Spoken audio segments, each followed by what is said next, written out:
Amigos de VPI TV, bienvenidos a una nueva entrega de ¿Qué pasa? De norte a sur, el programa de VPI TV dedicado al análisis internacional.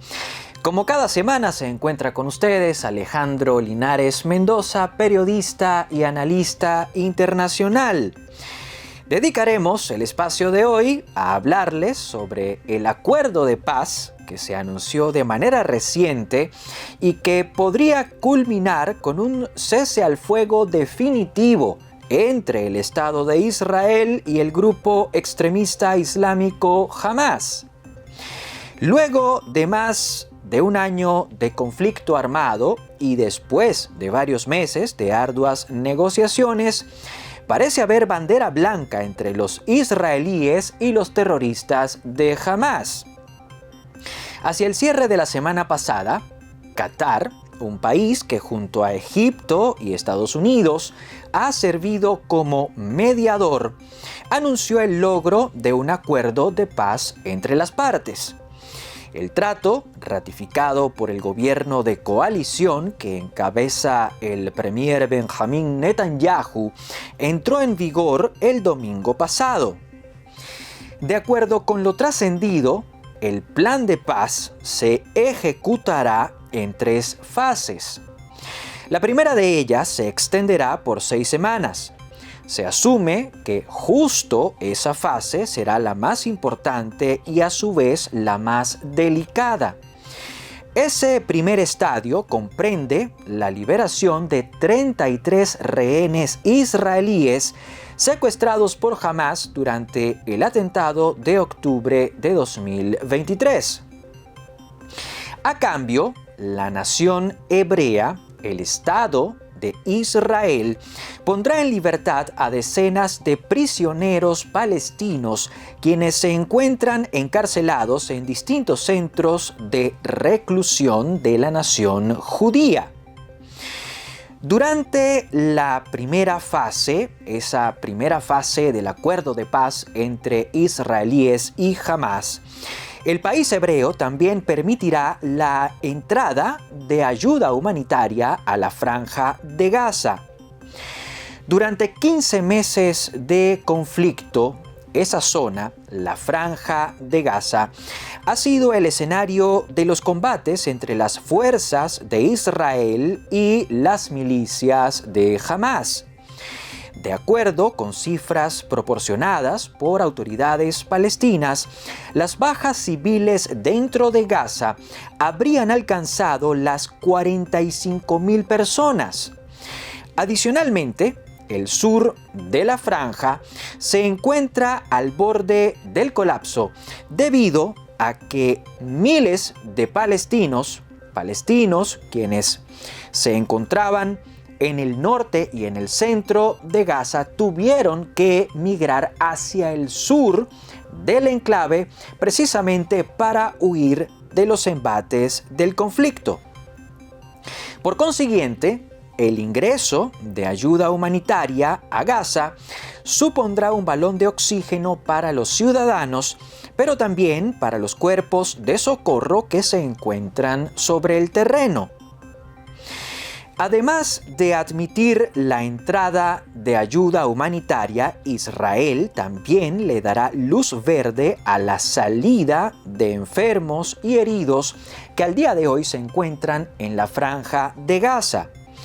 Las personas que necesiten ser atendidas podrán cruzar hacia Egipto. Lo harán a través de Rafah, un paso que comunica el sur de Gaza con la mencionada nación árabe. Aunque al día de hoy Rafah se encuentra bajo el control de las fuerzas israelíes y a pesar de que su apertura solo podrá darse con la aprobación previa del gobierno de Israel, el ejecutivo de Benjamin Netanyahu ha aceptado abrirlo de manera progresiva. En lo estrictamente militar, la primera etapa del acuerdo no contempla el fin inmediato de los combates sobre el terreno. De hecho, se prevé que el cese de las hostilidades se negocie 15 días después de la entrada en vigor de la primera fase. En ese momento, Israel y Hamás volverán a conversar. Lo harán, por supuesto, con la intermediación de Egipto, Estados Unidos y Qatar. En ese punto, se discutirá la liberación del resto de los rehenes israelíes y la excarcelación de más prisioneros palestinos. De cara a esos diálogos, Israel ha dejado claro que no autorizará la salida de prisión de terroristas que hayan participado en el atentado del 7 de octubre de 2023.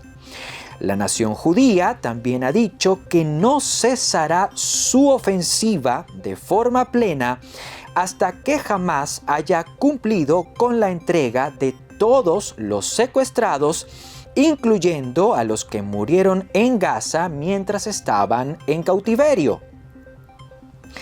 En todo caso, Israel no piensa abandonar por completo la Franja de Gaza. El país pretende mantener contingentes militares al norte de Gaza y también al este de la franja.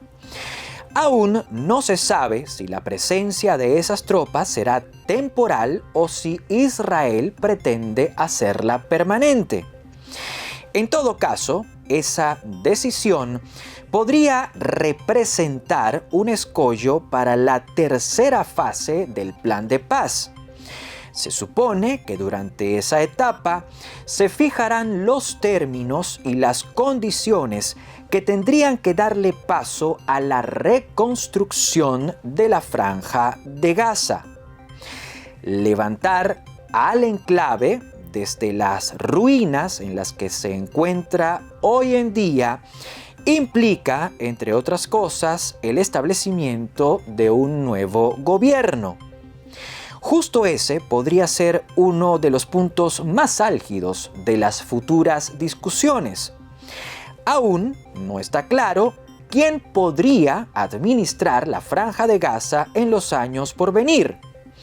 Israel ha manifestado su voluntad de tener el control de Gaza.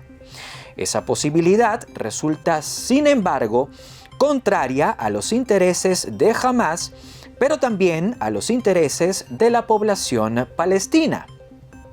Por ello, por esa razón, una de las propuestas sobre la mesa comprende la conformación de un gobierno híbrido en el que haya representación del brazo político de Hamás, pero también presencia de la Autoridad Nacional Palestina.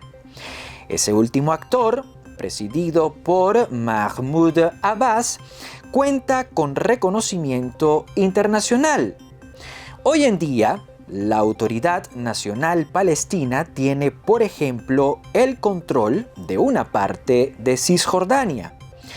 Otra idea plausible es la que supone entregar el control de Gaza a un país árabe de postura neutral. Ese papel podría ser desempeñado por Qatar o incluso por los Emiratos Árabes Unidos. Estamos de regreso con más de ¿Qué pasa? De norte a sur, el programa de VPI TV dedicado al análisis internacional. En la parte anterior estuvimos abordando las características del acuerdo de paz alcanzado por el Estado de Israel y el grupo terrorista islámico Hamás. Tal y como les comentamos, ese trato fue logrado en gran medida gracias a la participación de Estados Unidos. Desde Washington, la capital estadounidense, los equipos del hoy expresidente Joe Biden y del recién investido presidente Donald Trump trabajaron en conjunto para que el acuerdo llegase a feliz término. Aunque es consabido que Trump y Biden se encuentran en las antípodas del espectro político, el jefe de Estado y el ex gobernante ordenaron a sus equipos hacer esfuerzos coordinados para presionar por un alto al fuego en Gaza. Así las cosas, Donald Trump instruyó a Steve Witkoff, su enviado especial para Oriente Medio, y le pidió que colaborase con las gestiones que desde hace varios meses, venía adelantando Brett McGurk, el representante especial del expresidente Joe Biden para Oriente Medio. Los esfuerzos mancomunados entre Trump y Biden permitieron volver a poner sobre la mesa el texto de paz que fue presentado en mayo de 2024 por la administración Biden, pero que no contaba con la venia de los israelíes ni de Hamás.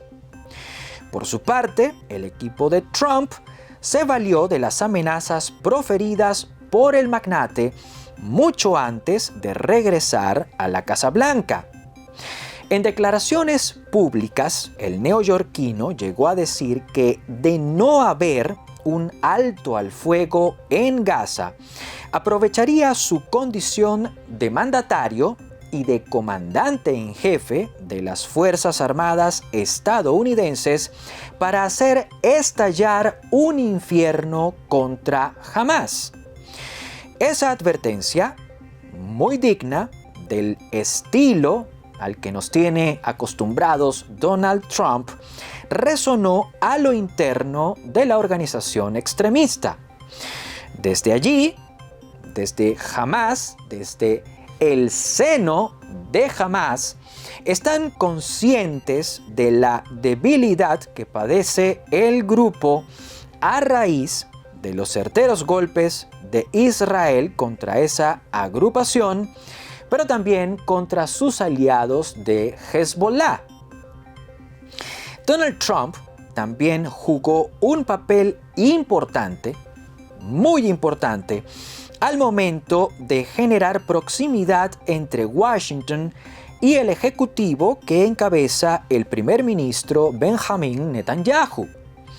Se sabe que este último, es decir, que Netanyahu, simpatiza más con el neoyorquino de lo que llegó a hacerlo en el pasado con el expresidente Joe Biden.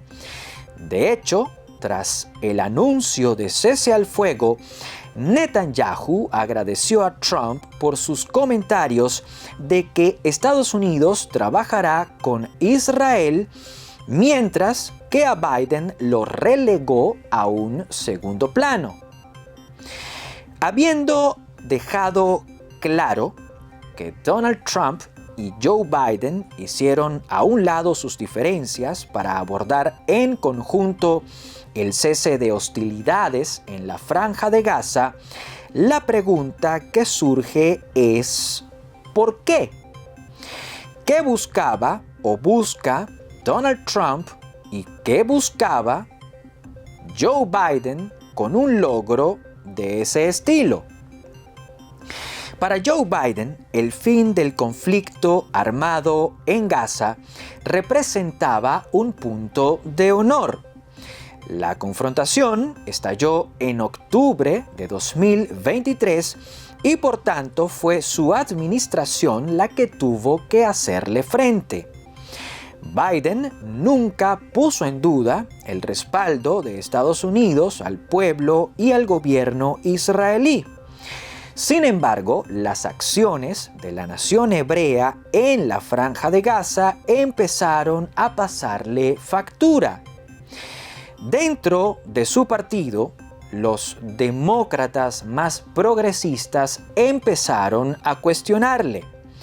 Le criticaron, entre otras cosas, que no condenara con mayor firmeza la muerte de civiles inocentes a raíz de la ofensiva militar emprendida por Israel.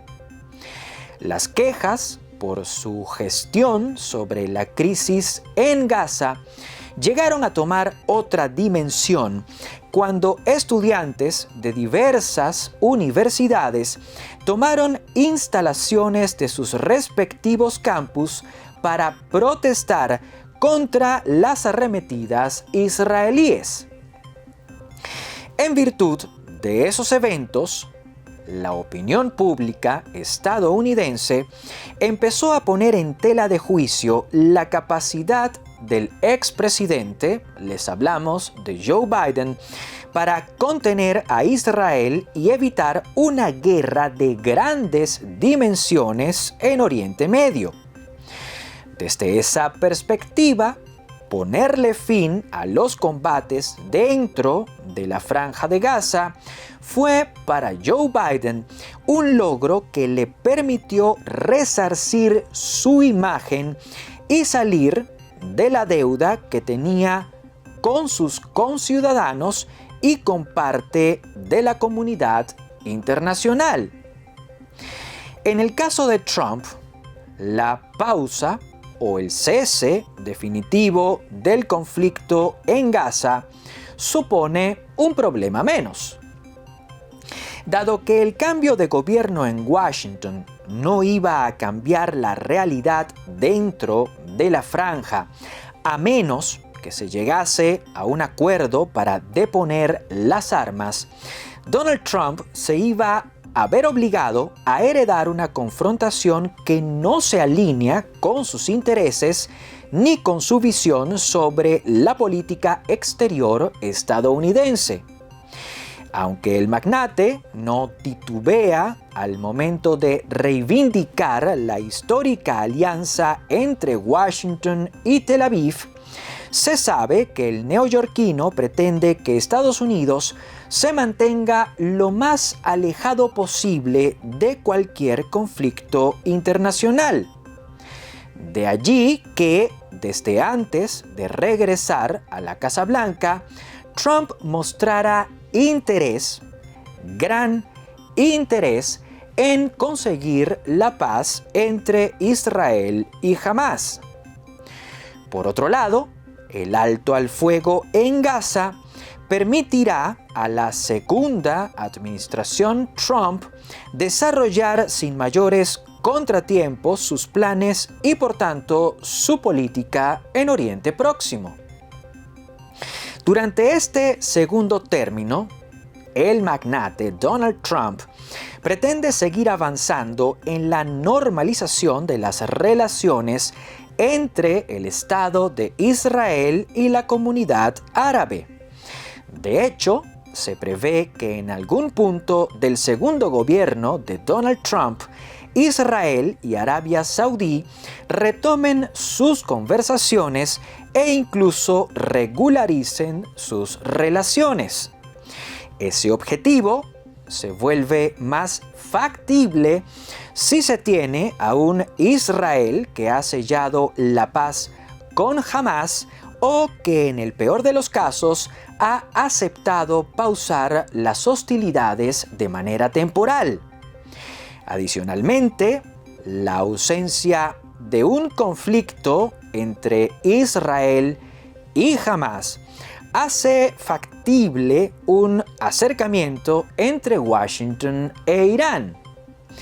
Aunque Donald Trump es un duro crítico de la nación persa, es un duro crítico de la República Islámica de Irán, no es descartable que su servicio exterior intente aproximarse a Teherán con la intención de negociar de forma bilateral un nuevo acuerdo nuclear que evite que los persas puedan desarrollar un arma atómica.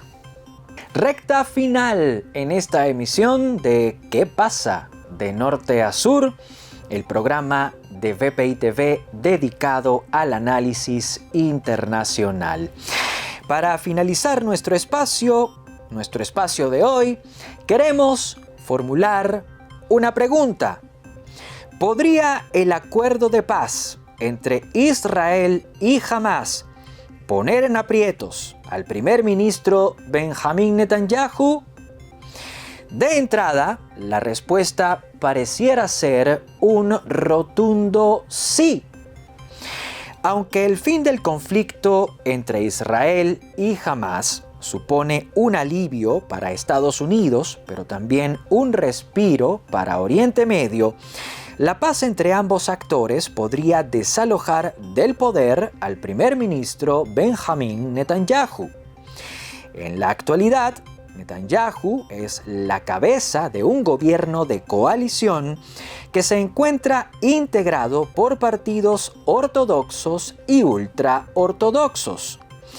De hecho, se cree que el gabinete que hoy en día conduce los destinos de Israel es el más conservador de los últimos tiempos, no solo en lo político, sino que también lo es en lo religioso. Dentro de ese gabinete, dentro del gabinete que gobierna actualmente en Israel, hay figuras como Bezalel Smotrich, quien ocupa la cartera de finanzas. Smotrich ha criticado el cese al fuego en Gaza, pues considera que la tregua pondrá en riesgo la seguridad de los israelíes. Desde el punto de vista del funcionario, la pausa será aprovechada por Hamás para recomponerse o lo que es lo mismo para reagruparse y rearmarse. Por ese motivo, el ministro ha criticado la decisión de aceptar un acuerdo de paz. Su descontento es tal que ha llegado incluso a amenazar con abandonar el gabinete. Si esa dimisión se concreta, Bezalel Smotrich habría seguido la misma ruta del ahora exministro de Seguridad Nacional Itamar Ben-Gvir. Ese último funcionario, o más bien exfuncionario, presentó su renuncia por considerar que el alto al fuego con Hamás es arriesgado. La salida de Ben-Gvir del actual gabinete dejó a Benjamín Netanyahu en una posición comprometida.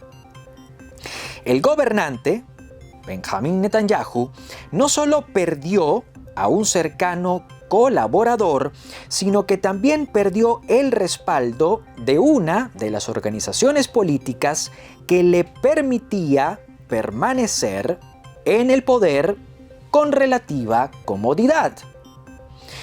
Si lo sucedido con Itamar Ben-Gvir llega a ser replicado por Bezalel Smotrich o por cualquier otro ministro, el actual ejecutivo de Israel caería cual castillo de naipes y eso dejaría a Benjamín Netanyahu con solo dos opciones. La primera sería la de intentar un nuevo gobierno de coalición, pero en esta ocasión con el respaldo de los partidos de centro. Si ello llegase a ocurrir, Benjamín Netanyahu se vería obligado a abandonar las posturas y banderas radicales que ha izado en los últimos tiempos.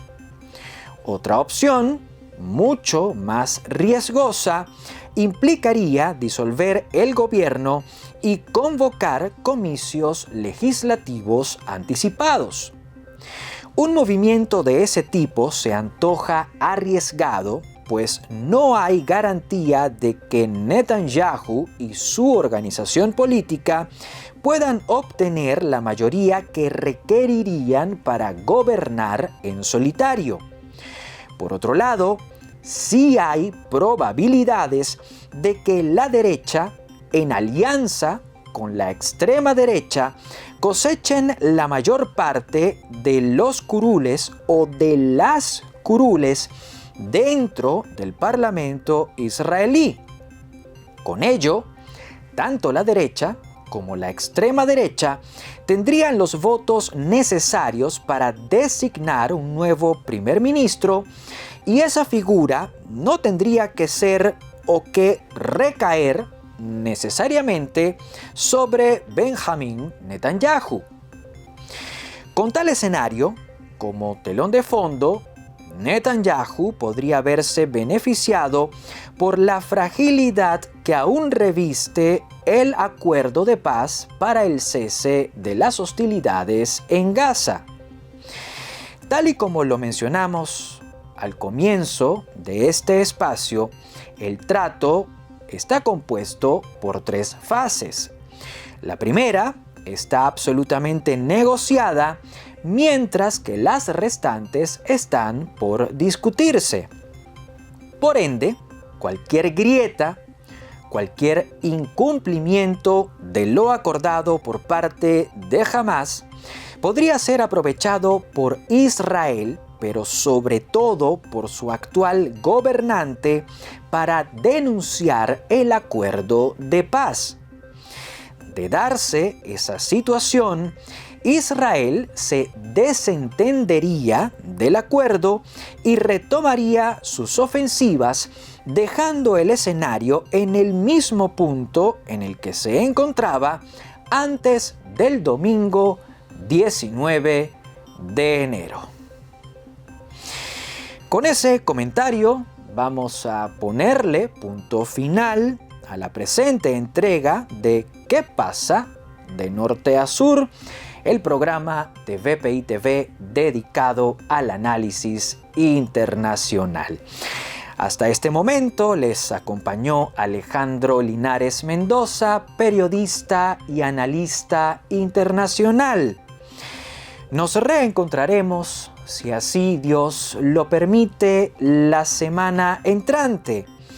Por lo pronto, les recuerdo que estar con ustedes siempre será un placer.